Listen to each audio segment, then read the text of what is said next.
자, 11번. 자, 밀링 절삭 공구가 아닌 것은, 자, 우리가 이제 선반하고 밀링이 있는데, 이제 밀링의 절삭 공구가 아닌 겁니다. 자, 그래서 우리가 이제 밀링의 절삭 공구가 아닌 걸로는, 자, 정답은 바로, 자, 우리가 이제 여기 보면 맨드릴이 있어요. 자, 맨드릴은 절삭 공구가 아니라 얘는 지금 선반은 우리가 이제 부속 장치가 되죠. 부속 장치.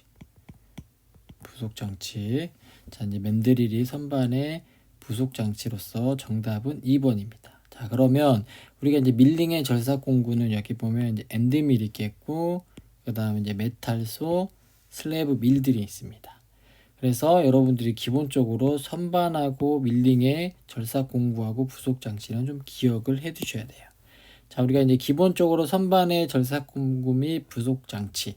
자, 선반의 대표적인 절삭 공구는 이제 우리가 바이트가 되겠죠.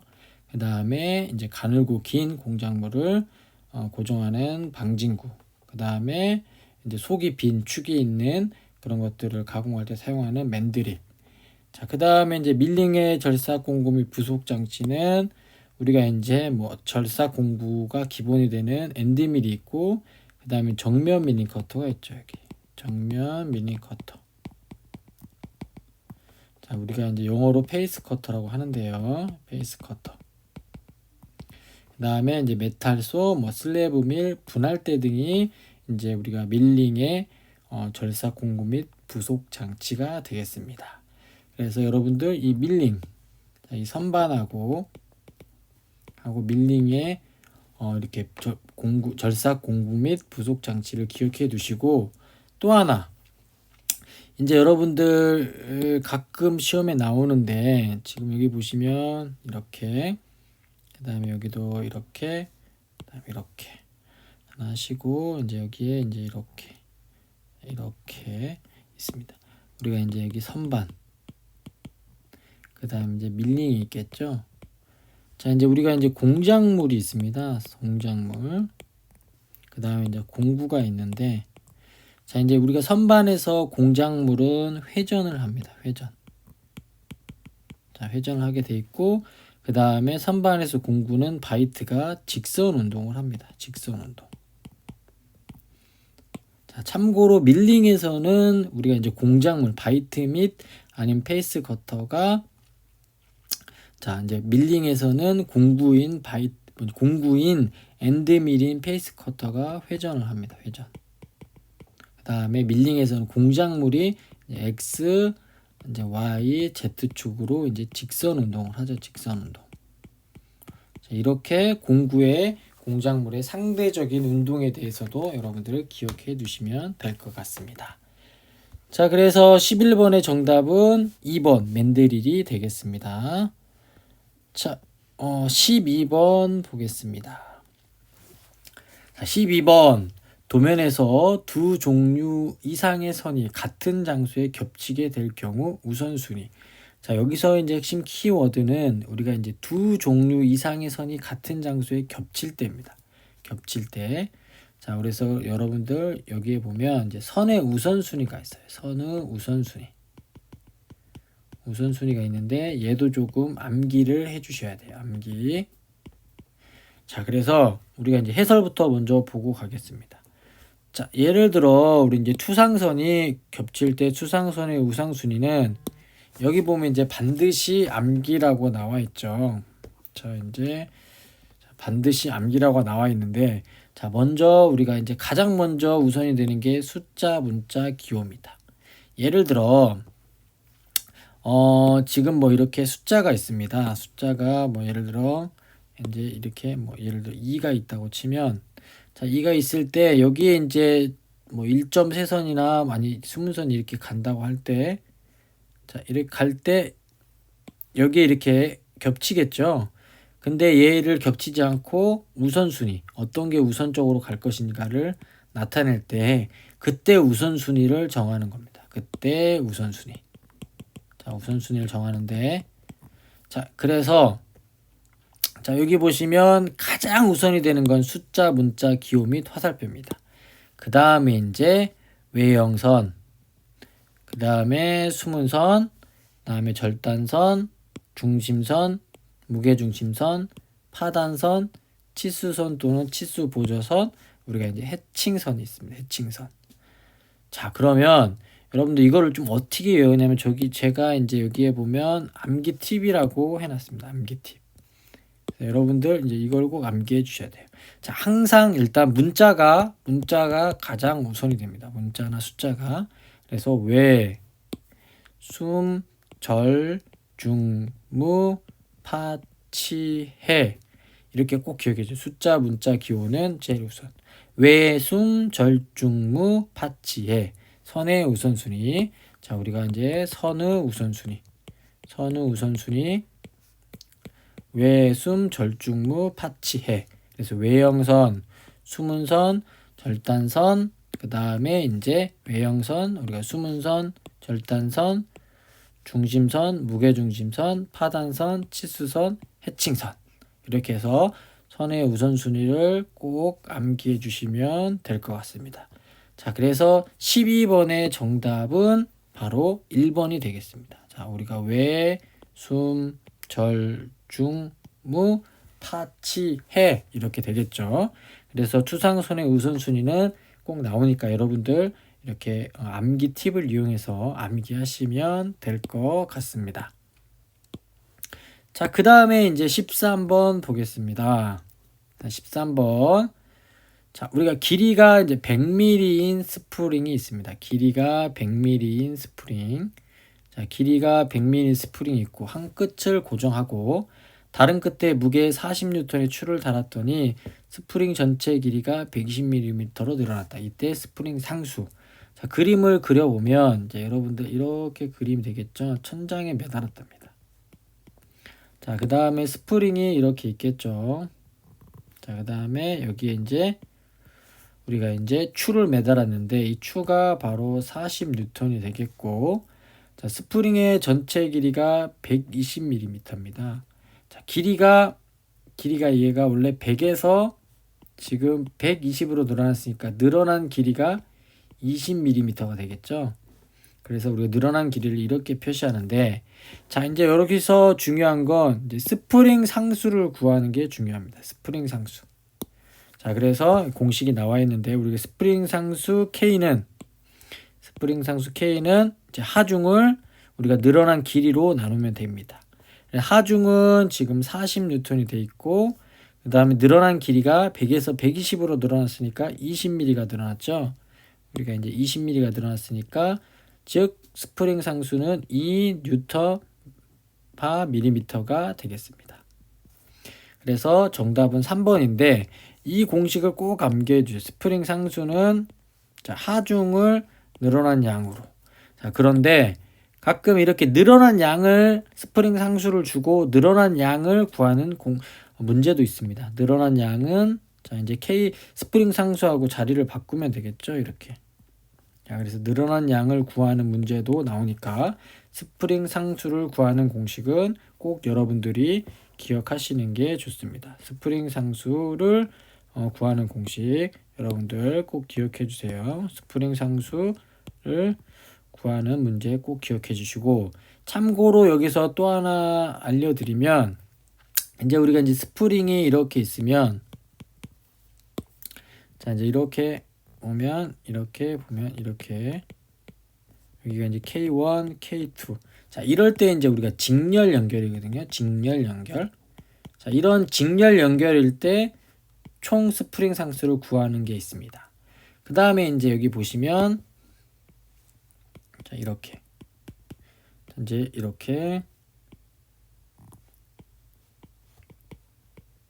자, 여기 K1, K2. 자, 얘는 지금 이제 병렬 연결이죠. 병렬 연결. 자, 이런 병렬 연결일 때 스프링 상수를 구하는 게 있어요. 그래서 이것도 뒤에 가서 제가 문제가 나오면 설명해 드리도록 하겠습니다. 그래서 13번의 정답은 자, 3번 2Nm/mm가 되겠습니다. 자, 14번을 보겠습니다. 14번. 자, 치차의 표면. 자, 여러분들 여기서 이제 이 치차라는 말이 나오는데 치차는 뭐냐면 우리가 이제 기어 2를 말합니다. 기어의 2. 자, 기어가 이제 이렇게 있으면 우리가 이제 기어 2가 이렇게 있죠. 자, 이런 기어 2를 말하는 걸 치차라고 해요. 자, 치차의 표면만, 이게 중요합니다. 여기는 표면만 경화하고자 할 때 적당한 열 처리는.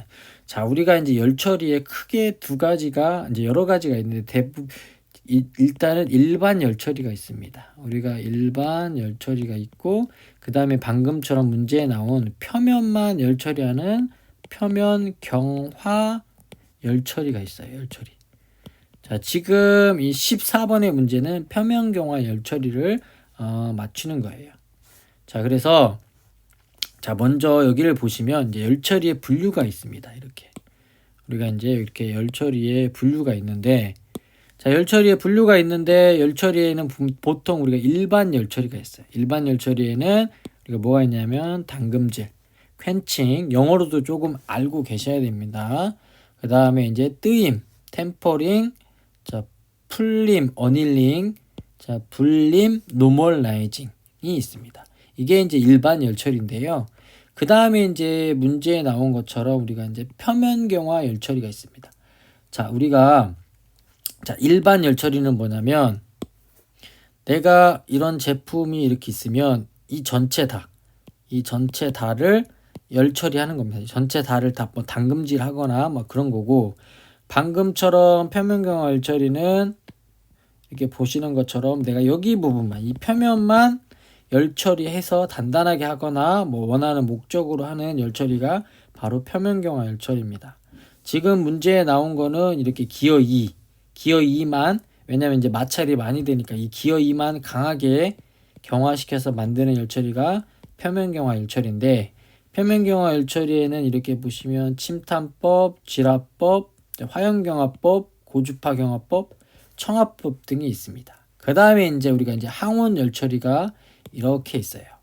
자, 그러면 이제 문제를 보시면 표면만 경화, 이게 이제 핵심 키워드죠. 표면만 경화하고자 할 경우 적당한 열 처리는, 자, 지금 보시면 1번이 고주파 경화법이 표면 경화 열 처리가 되겠고, 나머지 이제 불림, 풀림, 뜨임은 우리가 일반 열 처리가 되겠습니다. 자, 그래서 이런 열 처리의 종류도 암기해 놓으시면 될 것 같습니다. 자, 그 다음에 이제 15번 보겠습니다. 자, 15번. 자, 베어링의 호칭 번호가 6205. 자, 여기서 이제 중요한 건 베어링의 이제 이 호칭 번호입니다. 호칭 번호가 지금 6205인데요. 이때 이제 베어링의 안찌림인데, 자, 이제 우리가 베어링의 호칭 번호를 할 때, 자, 6205입니다. 자, 그래서 이 6은 우리가 이제 형식 번호.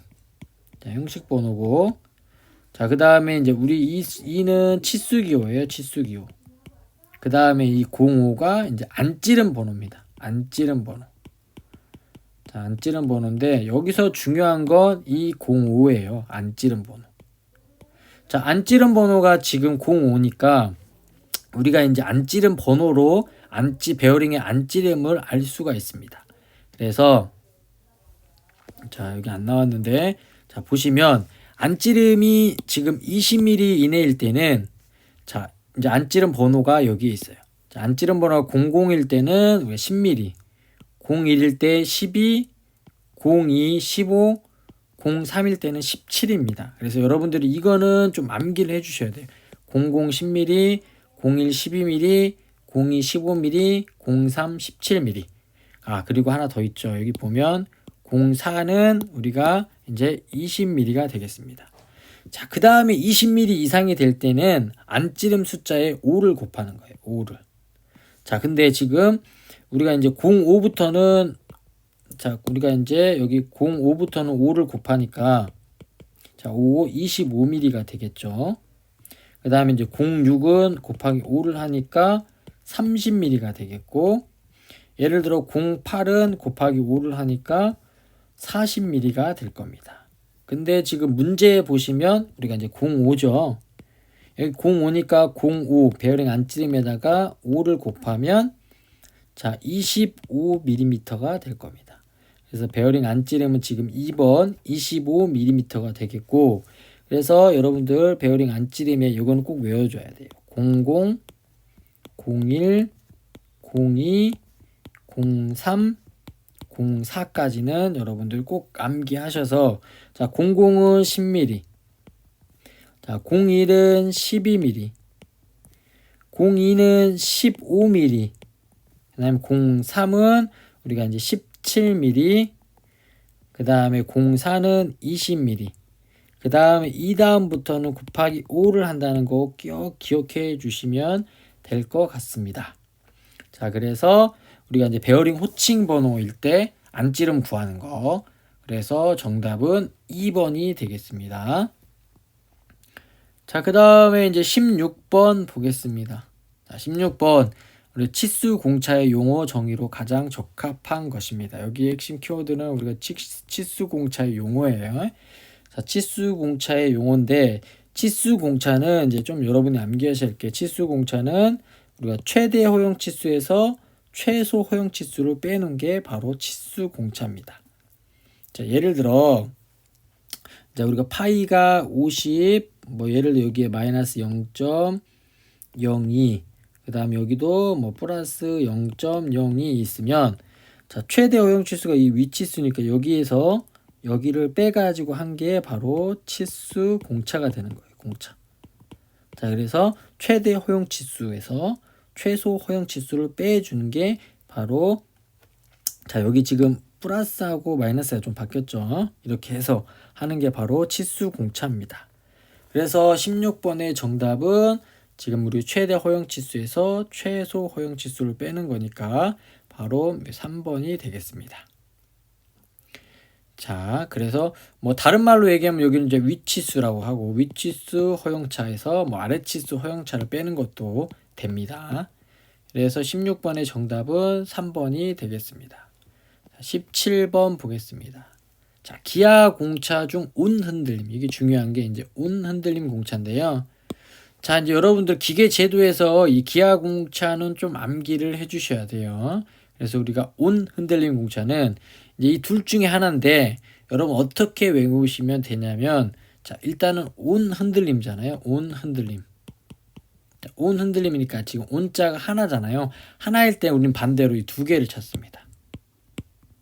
두 개를. 자, 그래서 정답은 4번이고, 자, 그래서 기아 공차의 종류가 이렇게 있습니다. 자, 뒤에까지 아마 있을 건데요. 자, 먼저 여기를 한번 보면, 자, 우리가 이제 흔들림 공차가 있어요. 흔들림 공차. 자, 그래서 우리가 봐봐. 여기 한자가 있으면 온 흔들림 공차는 두 개를 찾아주시면 되고, 자, 여기 두자, 원주 흔들림 공차일 때는 하나를 찾아주시면 됩니다.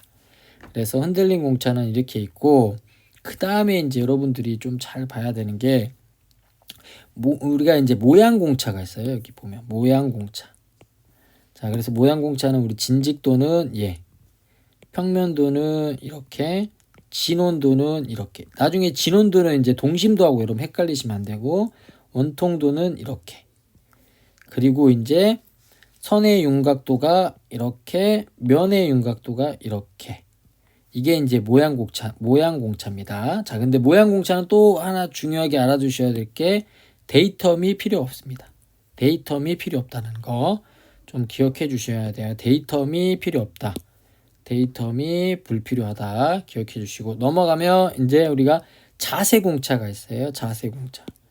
자, 자세 공차는 우리가 평행도 이렇게, 그 다음에 이제 직각도, 그 다음에 경사도. 자, 이제 문제가 가끔 어떻게 나오냐, 다음 중 뭐 자세 공차가 아닌 것은. 자, 지금 자세 공차가 3개가 있죠. 그러니까 3개 하고, 뭐 예를 들어 모양 공차 하나 넣어가지고 정답을 찾는 방법이라든지, 아니면 다른 방법을 해서 문제가 나옵니다. 그 다음에 이제 위치도 공차. 위치 공차는, 자, 얘가 이제 위치도 공차. 여러분들 예를 들어 뭐 총 게임 하면 이런 거 많이 나오죠. 그러니까 그렇게 해주시고, 자, 동축도 동심도는 이렇게 그리고 가운데다 원 하나 더 그립니다. 자, 그 다음에 이제 대칭도는 뭐냐면, 지금 이 선을 기준으로 양쪽으로 이렇게 대칭되죠. 이게 대칭도입니다. 그래서 기아 공차의 종류는 여러분들이 꼭 암기해 두셔야 돼요. 많이 나오니까. 자, 그러면 17번을 다시 보면 얘는 1번은 우리가 진직도가 되겠고, 자, 2번은 같이 봤던 우리 대칭도가 되겠고, 자, 3번은 이제 화살표 하나니까 두 자. 원주 흔들림 공차입니다. 원주 흔들림. 자, 그래서 꼭 기억해 주시면 될 것 같습니다. 자, 18번 보겠습니다. 18번. 자, 다음 그림과 같은 KS 구름 베어링의 제도법, 간략도로 제도되어 있는 경우 베어링의 종류는, 자, 우리가 이제 간략도를 베어링을 할 때 우리가 이제 간략도로 나타내는데 여러분들은 얘를 조금 기억을 해 주셔야 돼요. 얘를 간략도. 자, 기억을 해 주셔야 되고, 자, 그래서 자, 간략도인데 3번이 이제 정답입니다. 우리가 복열 자동 조심 볼 베어링. 자, 일단 이렇게 두 개가 있으니까 우리가 복열 자동 조심 볼 베어링이라고 여러분들이 기억해 주시면 될 것 같습니다. 자, 그 다음에 이제 19번 한번 보시겠습니다. 자, 다음 그림과 같은 경사면부가 있는 대상물에서 그 경사물의 실형을 나타낼 필요가 있을 경우 그리는 투상도로 적합한 것은, 자, 이제 우리가 이제 여기 나타낼 때는 뭐가 있냐면 이제 투상도의 종류인데요. 자, 여기 보면 이제 경사면부가 핵심 키워드예요. 투상변의 종류인데, 자, 그래서 우리가 이제 투상도의 종류, 그 다음에 이제 뭐 단면도의 종류도 있습니다. 단면도의 종류. 자, 이런 것들은 이제 내용도 여러분들이 알으셔야 되고, 그 다음에 그림도 좀 알으셔야 돼요. 자, 지금 여기 보면, 자, 무슨 소리냐면 이쪽에 지금 경사된 부분을 잘 모르니까 여기에 지금 투상도를 하나 더 놓은 거거든요. 자, 이런 걸 우리가 뭐라고 하냐면 보조 투상도라고 합니다. 보조 투상도. 자, 그래서 1번 경사면의 실제 모양을 표시할 필요가 있을 때 보이는 부분을 전체 또는 일부분을 나타낸다. 이게 바로 이제 보조 투상도가 됩니다. 그래서 지금 여기 같은 그림을 보시면 정답은 일단 보조 투상도가 되겠습니다. 자, 그 다음에 이제 우리가 부분 투상도는 여기 보시면 그림의 일부만 도시하는 것으로 충분한 경우. 그 다음에 이제 국부 투상도는 대상물의 구멍, 홈 이런 건데, 그 다음에 이제 회전 투상도는 뭐 각도가 준 건데, 자, 이런 내용들도 중요하지만 문제는 이런 그림을 줘서 나오는 경우가 많이 있습니다.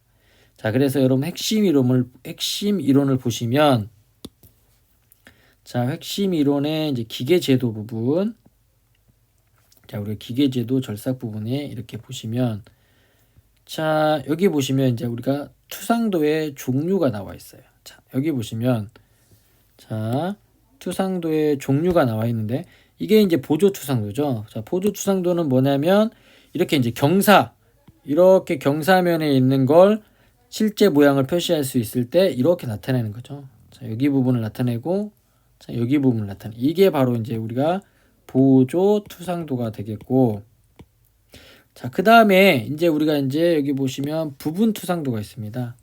자, 부분 투상도는 이제 그림으로 보시면 이 부분 하고 이 부분 이렇게 부분적으로 나타냈죠. 일부분만 도시하는 걸 우리가 부분 투상도고, 그 다음에 여기 보면 이제 국부 투상도도 상당히 시험에 많이 나와요. 국부 투상도.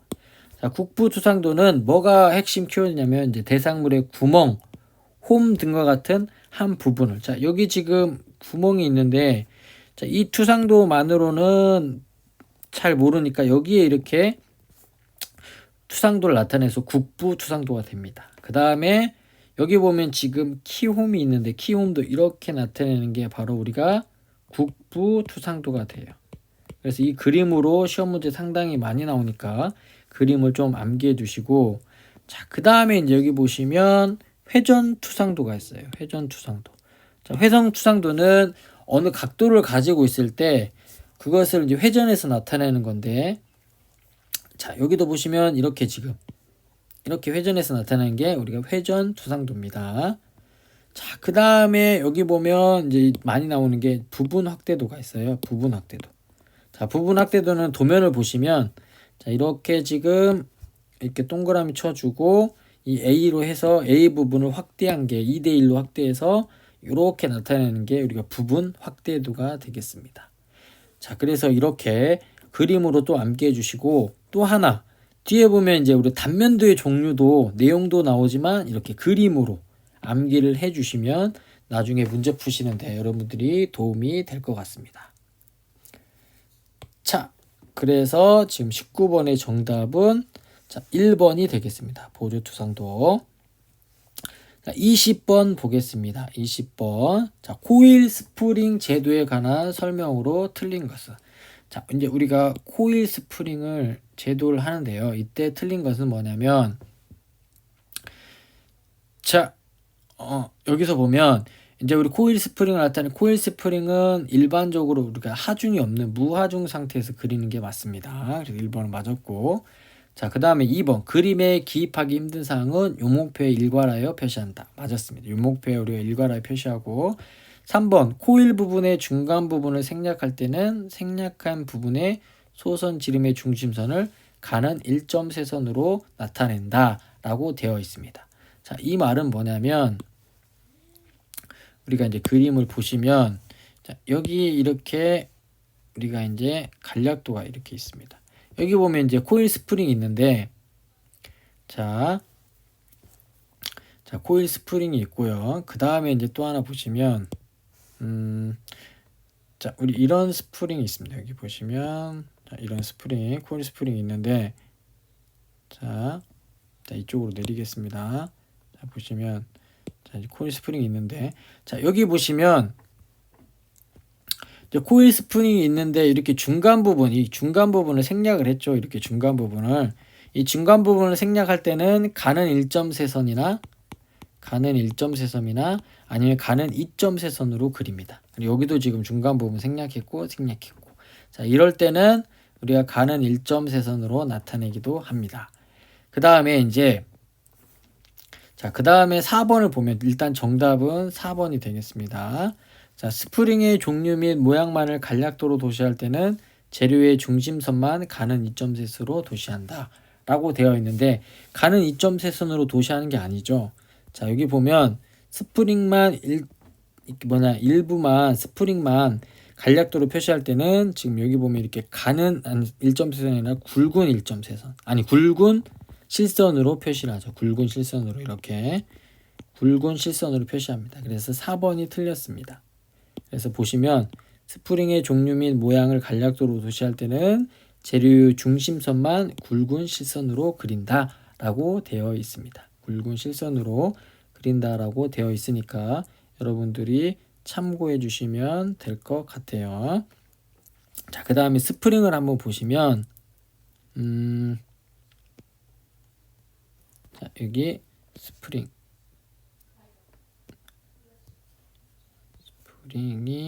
자, 이쪽에 자, 이렇게 지금 스프링이 있는데 자, 스프링이 이렇게 있습니다. 자, 그래서 20번의 정답은 우리가 지금 이제 4번이 되겠습니다. 4번. 스프링을 항상 우리가 무하중 상태에서 그린다는 걸 여러분 기억해 주시면 될 것 같습니다. 그 다음에 이제 이 요목표에 일괄해서 표시한다고 돼 있는데 이것도 나중에 한번 뒤에 가서 나오면 한번 보도록 하겠습니다.